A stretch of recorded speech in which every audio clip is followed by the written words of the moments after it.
क्या आप भी मिलियनेयर बनना चाहते हैं? अब आप कहेंगे कि भाई कौन नहीं बनना चाहता। आज की बुक है द लॉ ऑफ सक्सेस, जिसके ऑथर है नेपोलियन हिल।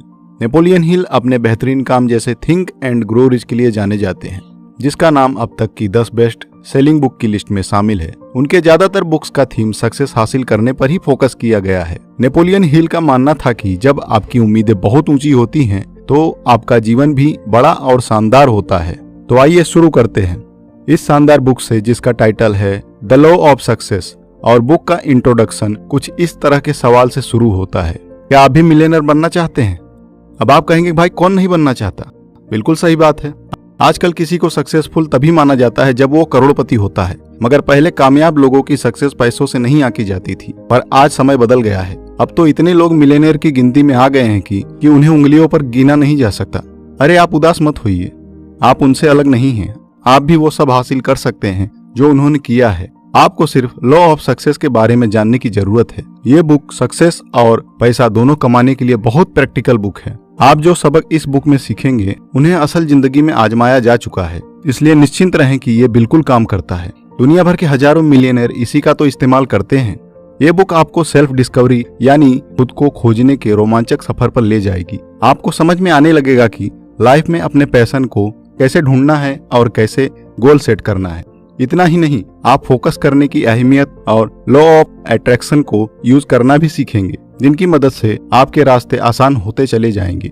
एक बार जब आपके पास एक्शन प्लान तैयार होगा, फिर आप ऐसे लेसन सीखेंगे जो आपको ज्यादा कॉन्फिडेंस बनने में मदद करेंगे, और ये आपको कैसे एक लीडर बनना है वो भी सिखाएगा। जिंदगी में अगर खुद आगे बढ़कर आप पहल नहीं करेंगे तो सक्सेस आपके लिए अपना दरवाजा कभी नहीं खोलेगी। हम सभी जानते हैं कि एक्स्ट्रा ऑर्डिनरी सक्सेस एक कमाल के और हटके आइडिया या थॉट से मिलता है। तो क्रिएटिव थिंकिंग से जो नया आइडिया जन्म लेते हैं उनकी इम्पोर्टेंस को भी आप समझेंगे। आप इस बुक की पावर पर निश्चिंत होकर भरोसा कर सकते हैं, क्योंकि इस बुक ने सिर्फ 6 महीनों के अंदर तकरीबन 3000 लोगों को मिलियनेयर बनाया है, और उनमें से कईयों का कोई बिजनेस भी नहीं था, लेकिन उन्होंने कुछ नया शुरू करने का जज्बा दिखाया। इसलिए अगर आपका कोई बिजनेस नहीं है तो अभी इसकी शुरुआत करें। अगर आपका लाइफ में कोई मकसद नहीं है तो इस बुक से मिली सीख को फॉलो करें और आप सीख जाएंगे कि दुनिया के सक्सेसफुल लोगों के बीच अपनी जगह कैसे बनानी है।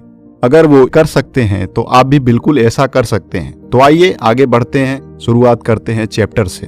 Chapter number 1, introduction to the mastermind. Mastermind वो माइंड है जो 2 या उससे ज्यादा लोगों के क्रिएटिव थिंकिंग या साथ मिलकर काम करने से बनता है। अक्सर एक कॉमन गोल को अचीव करने के लिए 2 लोग साथ मिलकर काम करते हैं। हर चीज की तरह माइंड की भी अपनी एनर्जी होती है। 2 लोगों के माइंड की एनर्जी अलग अलग हो सकती है। यही कारण है कि अक्सर कुछ लोगों को लव एट फर्स्ट साइट हो जाता है, तो वहीं न जाने क्यों 2 लोग एक दूसरे को बिल्कुल भी पसंद नहीं करते। जब 2 माइंड एक ही एनर्जी की वजह से अट्रैक्ट होते हैं तो वो एक साथ मिलकर काम करने लगते हैं। अब ये माइंड बहुत ज्यादा पावरफुल होता है और एक इंसान के दिमाग की तुलना में बहुत ज्यादा क्रिएटिव तरीके से सोच सकता है। इमेजिन कीजिए कि अगर 4-5 लोग एक ही एनर्जी के आसपास इकट्ठा होते हैं तो उनका गोल भी सेम होगा और बिल्कुल एक जैसे प्रिंसिपल को ही फॉलो करेंगे। अगर इस ग्रुप में अपने रिसोर्सेज को जोड़ दिया और एक साथ काम करने लगे तो वो ऐसी सक्सेस अचीव करेंगे जिसकी कोई बराबरी नहीं कर सकेगा। मास्टरमाइंड की इस पावर को आइए 3 पावरफुल लोगों के जरिए समझते हैं। फोर्ड, एडिसन और फायरस्टोन वो दिग्गज हैं जिन्हें कौन नहीं जानता। ये बात किसी से छुपी नहीं है कि फोर्ड इस दुनिया के पावरफुल लोगों की लिस्ट में शामिल हैं। अगर कभी उन्हें $1 बिलियन की भी जरूरत हो तो वो चुटकियों में उसका बंदोबस्त कर सकते हैं, और इसके लिए उन्हें ज्यादा कुछ नहीं, बस कुछ फोन कॉल्स करने की जरूरत होगी। जब उन्होंने अपना ऑटोमोबाइल का बिजनेस शुरू किया तब फोर्ड को $225 मिलियन उन गाड़ियों की पेमेंट के रूप में हाथों हाथ मिल गई जिनकी अब तक डिलीवरी भी नहीं हुई थी। ऐसा कभी कभार ही सुनने को मिलता है कि जब कोई प्रोडक्ट मार्केट में आने से पहले ही इतने शान से बिक जाता है। ये सब उस विश्वास की पावर के कारण हुआ जो फोर्ड के कस्टमर उन पर करते थे। तो अब दूसरे जाने माने शख्स है थॉमस एडिसन। लोगों का कहना है कि वो बहुत धार्मिक थे। वो साधारण लोगों की तरह इंसान द्वारा लिखी गई धर्म की बुक पर विश्वास नहीं करते थे, बल्कि नेचर जो उन्हें सिखाती थी वो उस पर विश्वास करते थे। उन्होंने हमेशा नेचर से काफी जुड़ा हुआ महसूस किया। नेचर के साथ इस अद्भुत कनेक्शन के कारण एडिसन ने पहली वॉइस रिकॉर्डिंग डिवाइस फोनोग्राफ का आविष्कार किया। यहाँ तक कि वो तूफानी आसमान से बिजली भी पृथ्वी पर लाने में कामयाब हुए ताकि इंसान उसका इस्तेमाल सभी तरह के काम के लिए कर सके। उनके अनगिनत लाजवाब इन्वेंशन दुनिया के लिए किसी गिफ्ट से कम नहीं है और उनका योगदान आज भी लोगों के जहन में जिंदा है। इस लिस्ट में तीसरे दिग्गज हैं Harvey Firestone. Firestone tyre industry के पीछे जो कमाल का दिमाग है वो उन्हीं का था। फोर्ड और एडिसन की तरह उन्होंने अपनी सक्सेस स्टोरी की शुरुआत बिना पैसों और बिना किसी एजुकेशन के की थी। अगर फोर्ड के पास कुछ था तो वो था उनका पक्का इरादा और एक जीनियस माइंड जो सक्सेस पाने के लिए ही बना था। ज्यादातर लोग नहीं जानते कि एक मजबूत दोस्ती ने इन तीनों हस्तियों को एक साथ जोड़े रखा था। हर साल वो शिकार का आनंद लेने के लिए किसी न किसी जंगल में साथ समय बिताया करते थे। वो इस समय का इस्तेमाल आराम करने और अपनी एनर्जी को रिचार्ज करने के लिए किया करते थे। एक और बड़ी दिलचस्प बात है जो शायद वो तीनों भी नहीं जानते थे कि उनका यह स्ट्रॉन्ग कनेक्शन उन्हें और भी ग्रेट बनने में मदद कर रहा था। हम बिल्कुल इसी कनेक्शन की बात कर रहे थे जिसे हम मास्टरमाइंड कहते हैं। कुछ लोग इस दावे पर डाउट कर सकते हैं, लेकिन तीन महान लोगों की समानता ये साबित करती है कि उनकी एनर्जी का एक दूसरे पर असर होता था। उन तीनों ने बिल्कुल नीचे से शुरुआत की। उनके पास कोई लंबी चौड़ी डिग्री नहीं थी और सबसे जरूरी बात, उनके पास खुद के अलावा कोई सपोर्ट नहीं था। ये साबित करता है कि उनके कनेक्शन ने एक ऐसे शक्तिशाली टूल को बनाया जिसे हम मास्टरमाइंड कहते हैं। आइए अब आगे बढ़ते हैं नेक्स्ट चैप्टर की ओर। चैप्टर नंबर 2, अ डिफाइन चीफ एम।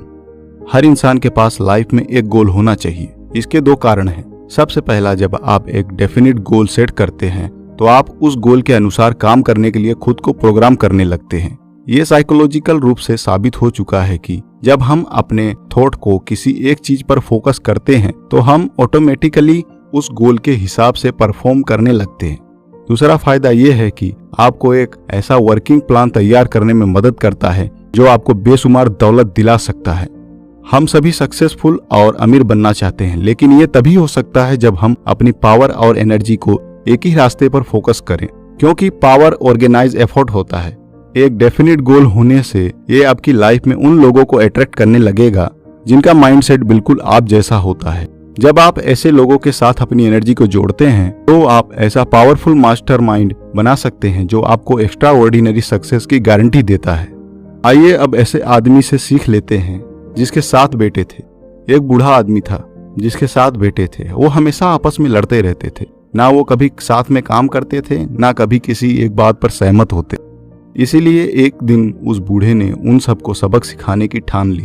उसने सबको अपने कमरे में बुलाया, फिर 7 पतली पतली लकड़ियां ली और उन्हें जोड़कर एक मजबूत बंडल बना दिया। अब उसने अपने बेटों को बंडल तोड़ने के लिए कहा।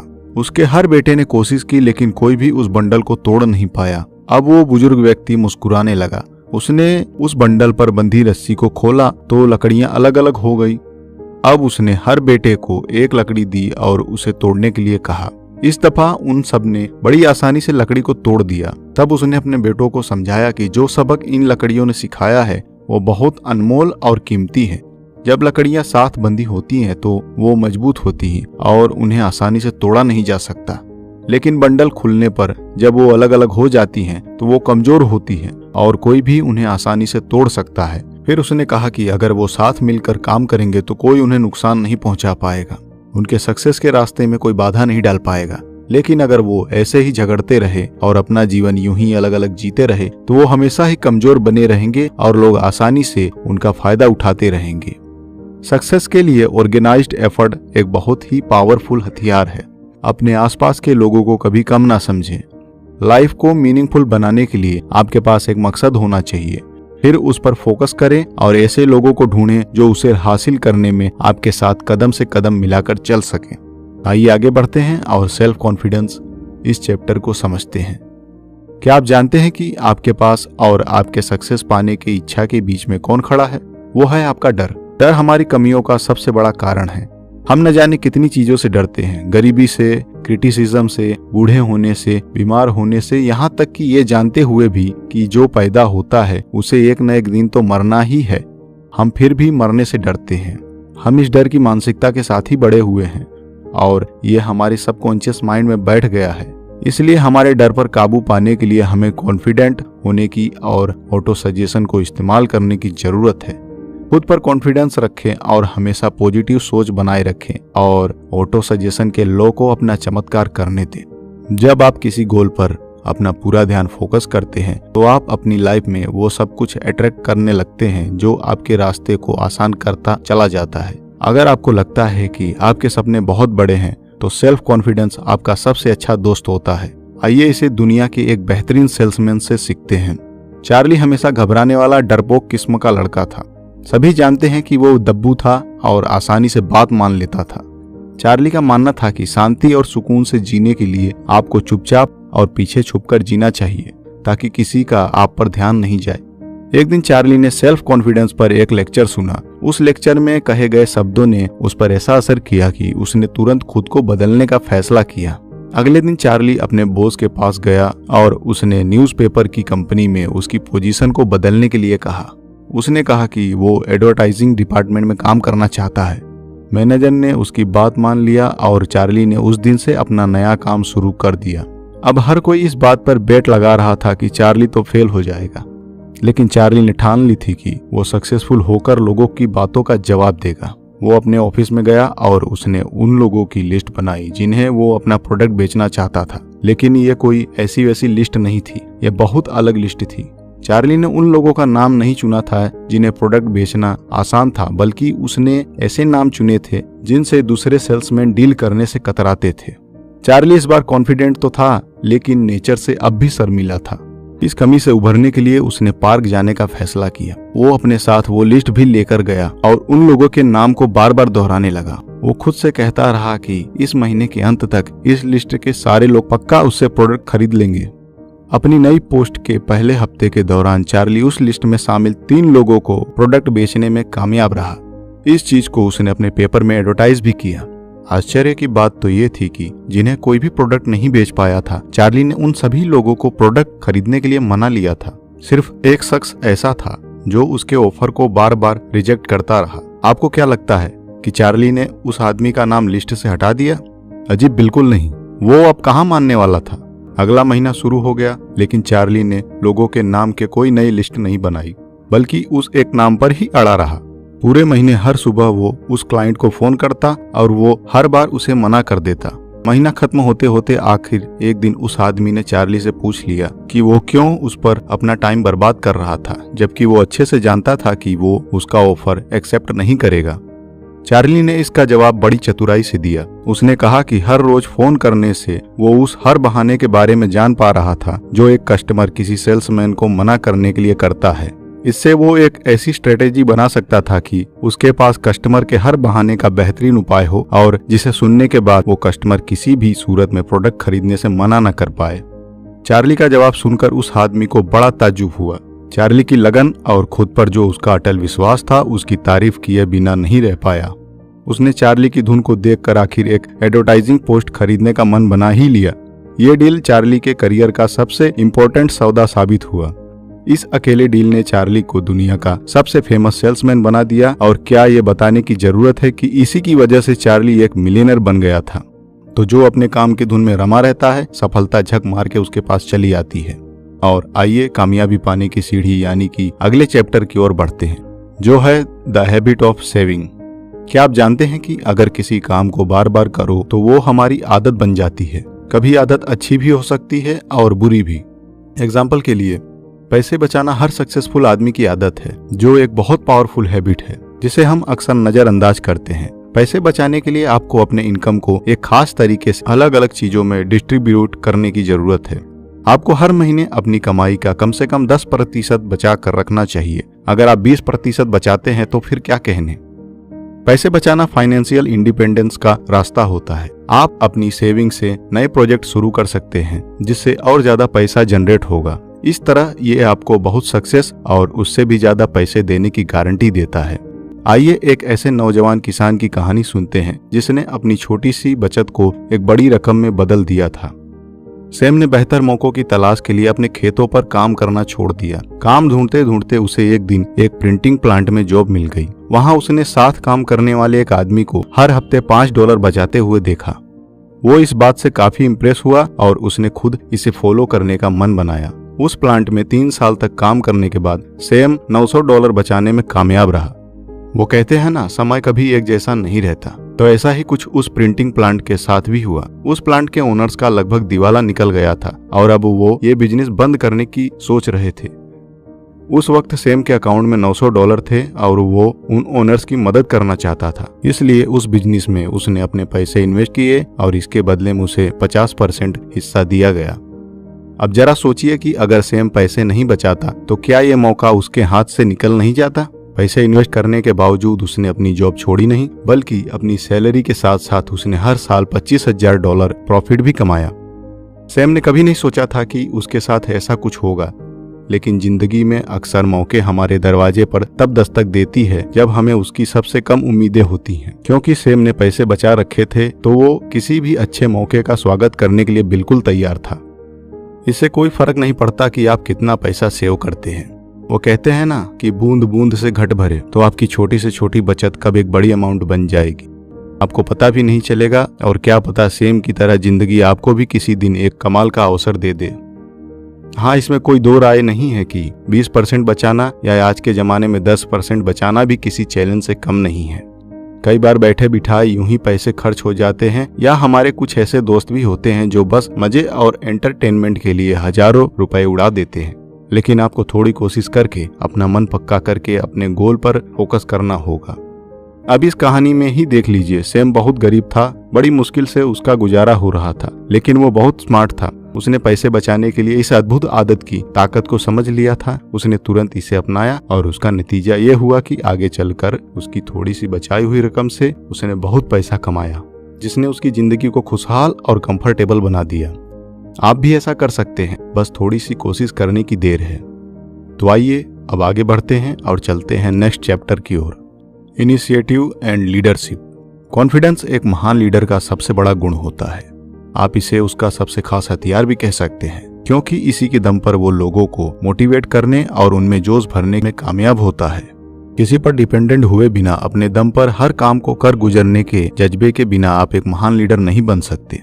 अगर आपके बॉस को आपको ये बताने की जरूरत नहीं पड़ती कि आपको क्या क्या करना है, तो इसका ये मतलब है कि आप में आगे बढ़कर पहल करने की एबिलिटी है, पर आप बखूबी अपनी सभी जिम्मेदारियों का ध्यान रख सकते हैं।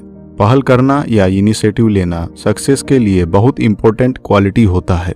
लाखों कमाने वाले बिजनेस ओनर बनने के लिए आपको एक अच्छा कुशल लीडर बनना होगा। लीडरशिप कोई चीज नहीं है जो आपको लक्ष्य मिल जाए या आप घर बैठे ऑनलाइन खरीद सकते हैं। इसके लिए आपको आगे बढ़कर सही समय पर सही डिसीजन लेना होगा। इसका बेस्ट एग्जाम्पल है माइक्रोसॉफ्ट। माइक्रोसॉफ्ट का दुनिया के कोने कोने में फैले इस बिजनेस एम्पायर की शुरुआत दो लड़कों की दोस्ती से हुई थी, और वो दो जीनियस हैं, बिल गेट्स और पॉल एलन। वो दोनों ही प्रोग्रामिंग को बेहद पसंद करते थे, और तो और उनके पास इसके अलावा बात करने का कोई टॉपिक ही नहीं होता था। 1974 में पॉपुलर इलेक्ट्रॉनिक्स मैगजीन में बड़ा ही दिलचस्प आर्टिकल छपा था। इस आर्टिकल ने उस समय तहलका मचा दिया था, क्योंकि उसमें दुनिया के पहले कंप्यूटर के बारे में लिखा था जो आम लोगों के इस्तेमाल के लिए बनाया गया था। उसका नाम था अल्टर 8800। जब बिल और पॉल ने आर्टिकल पढ़ा तो वो जानते थे कि अगर वो इस मशीन के लिए कोड लिखने में कामयाब हुए तो ये टेक्नोलॉजी की फील्ड में किसी बड़े रेवोल्यूशन से कम नहीं होगा। इसलिए उन्होंने फैसला किया कि वो खुद का कोड लिखेंगे। 2 महीनों तक दोनों बस इस मशीन के लिए बेसिक लैंग्वेज की कोड लिखने में जुट गए। उन्हें न दिन की सुध थी न रात की। सबसे मजेदार बात तो ये थी कि उनके पास वो मशीन भी नहीं थी, क्योंकि सिर्फ कोड बनाना काफी नहीं था, उसे मशीन में डालकर चेक करना भी तो बहुत जरूरी था। वो दोनों उस वक्त हार्वर्ड यूनिवर्सिटी में पढ़ते थे। उन्होंने वहाँ मौजूद अल्टर से मिलता जुलता PDP-10 मशीन का इस्तेमाल किया। उस वक्त अगर उसके पास कुछ था तो वो था उनका कॉन्फिडेंस और कुछ अलग करने का जुनून, और उनकी जीनियस माइंड के बारे में कौन नहीं जानता। कोड तैयार होने के बाद उन्होंने एड रॉबर्ट से कांटेक्ट किया, जिन्होंने अल्टर को बनाया था। कोड को टेस्ट करने के लिए पॉल उनके हेड ऑफिस गए, और फिर जो हुआ वो हिस्ट्री बन गया है। एड की कंपनी का नाम MITS था। जब कोड को मशीन में डाला गया और मशीन ने रिस्पॉन्ड करना शुरू किया तो वहां पर काम करने वालों के लिए ये किसी चमत्कार से कम नहीं था। एड ने तुरंत कहा कि वो बिल और पॉल के साथ काम करना चाहते हैं। फिर उन्होंने कॉन्ट्रैक्ट साइन किया और ऐसे माइक्रोसॉफ्ट जैसे यूनिक ब्रांड का जन्म हुआ। बिल और पॉल का काम इतना बेहतरीन था कि वो बहुत जल्दी दिन दुगनी रात चौगुनी तरक्की करने लगे। लेकिन वो यहाँ रुके नहीं, बल्कि आगे बढ़ते रहे। इसका सबसे बड़ा कारण था कि वो हर बार ऑल्टर के लिए नया कोड बनाकर उसे और भी बेहतर बनाने की कोशिश में लगे रहे। बिल और पॉल सिर्फ अपने आइडिया की वजह से सक्सेसफुल नहीं हुए, बल्कि हर वो चीज जो उनके काम आ सकती थी उसे आजमाने का उनमें जो अटूट विश्वास था उसने उन्हें इतना ऊपर तक पहुंचाया। वो कभी एक्सपेरिमेंट करने से या फेल होने से डरे नहीं। प्रोग्रामिंग उनका पैशन था और वो उनके लिए इतना आसान था मानो उनके लिए बस वो एक खेल हो। वो लगातार एक्सपेरिमेंट करके नए नए आइडिया और कॉन्सेप्ट लाते रहे। कभी किसी ने उन्हें नहीं बताया कि उन्हें क्या करना है और कैसे करना है। उन्होंने जो किया अपने दम पर किया और इसे ही लीडरशिप कहते हैं। और अब अगला चैप्टर है इमेजिनेशन। इमेजिनेशन वो पावर है जिससे आप अपने मन में कुछ भी क्रिएट कर सकते हैं। जब तक आपके माइंड में एक क्लियर पिक्चर नहीं होगी तब तक आपके पास एक क्लियर गोल भी नहीं हो सकता। और देखा जाए तो इमेजिन करने की एबिलिटी के बिना आप कॉन्फिडेंट या एक अच्छे लीडर नहीं बन सकते। आज हम आपको ऑटो सजेशन नाम की टेक्निक के बारे में बताएंगे। जब आप एक ही चीज पर फोकस करने लगते हैं तो माइंड में उसकी पिक्चर को इमेजिन करने लगते हैं, तो ऑटोमेटिकली आप ऐसा एक्शन लेने लगते हैं जो आपके गोल को हासिल करने के लिए चाहिए, क्योंकि आपकी इमेजिनेशन पर आपका पूरा कंट्रोल होता है। तो आप जो चाहते हैं उसे हासिल करने से आपको कोई नहीं रोक सकता। चलिए इस इमेजिनेशन की ताकत के बारे में क्लेरेंस सॉन्डर्स की कहानी से समझते हैं। क्लेरेंस एक छोटे से रिटेल स्टोर में ग्रोसरी क्लर्क के रूप में काम करते थे। वो एक साधारण आदमी थे जो साधारण सी जॉब करते थे और हर हफ्ते $20 कमाते थे। एक दिन क्लेरेंस एक कैफेटेरिया में कुछ खरीदने के लिए गए। जब वो लाइन में इंतजार कर रहे थे तो क्या होगा अगर जैसे थॉट्स उनके माइंड में चलने लगे। उन्होंने कैफेटेरिया में सेल्फ हेल्प या सेल्फ सर्विस वाले प्रिंसिपल पर गौर किया कि वो किस तरह काम करता है। उन्होंने इसी प्रिंसिपल को ग्रोसरी स्टोर में अप्लाई करने के बारे में सोचा। ये आइडिया बहुत ही सिंपल था और एकदम नया भी नहीं था। लोग इससे अच्छी तरह वाकिफ थे। अब क्लेरेंस अपने आसपास कनेक्शन ढूंढने में लग गए। वो काफी क्रिएटिव थे और उन्होंने अपने इमेजिनेशन का इस्तेमाल एक नए माहौल में इस पुराने आइडिया को यूज करने के लिए किया था। उन्होंने सेल्फ सर्विस वाले पिगली विगली स्टोर की शुरुआत की। इस इनोवेटिव थिंकिंग ने क्लेरेंस को हफ्ते में $20 कमाने वाले एक आम लड़के से एक सक्सेसफुल मिलेनियर बना दिया। अगर आप गौर करेंगे तो क्लेरेंस ने उन सभी चीजों का इस्तेमाल किया जिसकी अब तक हमने बात की है। क्लेरेंस को एक क्रिएटिव आइडिया आया जिसने उन्हें एक गोल सेट करने के लिए मोटिवेट किया। उनका मकसद बहुत बड़ा था और वो अपने आइडिया से इस दुनिया को बदलना चाहते थे। उनकी सबसे बड़ी खासियत ये थी कि वो बहुत फोकस थे और उनके इस पावरफुल थॉट के साथ यूनिवर्स की भी शक्ति थी, क्योंकि वो लॉ ऑफ अट्रैक्शन का इस्तेमाल कर रहे थे। जब आप पूरे दिल से कुछ पाना चाहते हैं तो ये यूनिवर्स उस इच्छा को पूरा करने में लग जाती है। एक बार जब उन्होंने प्लान बना लिया तो वो कॉन्फिडेंस के साथ आगे बढ़ने लगे। क्योंकि सेल्फ सर्विस का कॉन्सेप्ट ग्रोसरी स्टोर्स के लिए नया था तो उन्होंने खुद पहल करके लीडर का रोल निभाया। यकीन मानिए यह बिना इमेजिनेशन की पावर के बिल्कुल भी पॉसिबल नहीं हो पाता। बिना इमेजिनेशन की पावर के कोई सक्सेसफुल नहीं हो सकता। हमेशा याद रखें कि इमेजिनेशन बिल्कुल फ्री है और पूरी तरह आपके कंट्रोल में है। कोई आपको एक नया आइडिया क्रिएट करने से या पुराने आइडियाज को जोड़कर एक नया आइडिया बनाने से नहीं रोक सकता। तो आप किस बात का इंतजार कर रहे हैं? तो दोस्तों इसी के साथ ये ऑडियो बुक समरी यहीं पर समाप्त होती है, लेकिन हमें इस ऑडियो बुक समरी से बहुत कुछ सुनने, समझने, सीखने को मिला है। ये बहुत दुख की बात है कि ज्यादातर लोग कभी ये समझ ही नहीं पाते कि आखिर वो कौन है और क्या करना चाहते हैं। वो एक मीनिंगलेस जीवन जीते हैं जिसका कोई मकसद नहीं होता। वो बस सक्सेसफुल लोगों को और सक्सेसफुल होता हुआ देखते रहते हैं। इस बुक में हमने सीखा कि सबसे पहले हमें खुद को ठीक से जानने की जरूरत है। हमारे अंदर कौन सा टैलेंट है, हम कौन सा काम अच्छे से कर सकते हैं वगैरह। खुद को समझने के बाद एक गोल को सेट करना होता है। ये गोल आपको कॉन्फिडेंट और सक्सेसफुल बनाने के लिए पुश करता रहेगा, खासकर अगर आपके पास पावरफुल इमेजिनेशन होगी तो। अगर आप एम्प्लॉय हैं तो आपको जितनी सैलरी मिलती है उससे कुछ ज्यादा वैल्यू अपनी कंपनी को देने की कोशिश करना है। अगर आप एक बॉस हैं तो अपने एम्प्लॉयज को अपना कोऑपरेशन दीजिए और उन्हें भी समझने की कोशिश कीजिए। इस बुक में बताए गए लेसन को अप्लाई करने के बाद आपकी लाइफ बिल्कुल बदल जाएगी। सक्सेस सिर्फ आइडिया या सिर्फ सोचने से नहीं बल्कि सच में एक्शन लेने से मिलती है।